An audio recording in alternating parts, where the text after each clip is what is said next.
না, বাংলার মানুষ, গোটা পশ্চিমবঙ্গ নয়, ভারতবর্ষের মানুষ একসাথে রাস্তায় নেমেছে। এলাকায় ভারতীয় নাগরিক এখন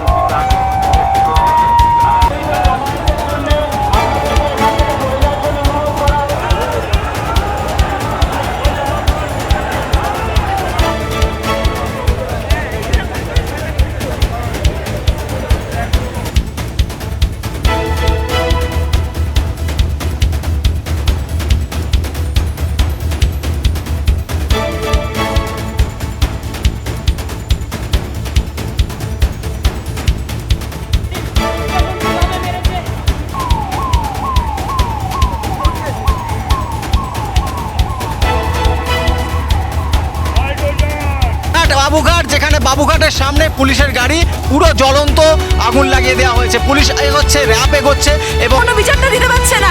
টিয়ার গ্যাসের পর টিয়ার, হ্যাঁ পুলিশের আর কোনো কাজ নেই, আর কোনো কাজ নেই।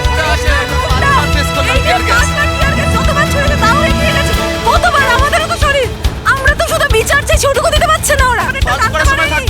সাধারণ মানুষ এসছে, ওরা আজকে সাধারণ মানুষ এটা কি করে বুঝলো যে এটা শান্তিপূর্ণ হবে না? ওদের কাছে কি করে টিয়ার গ্যাস ছুটছে?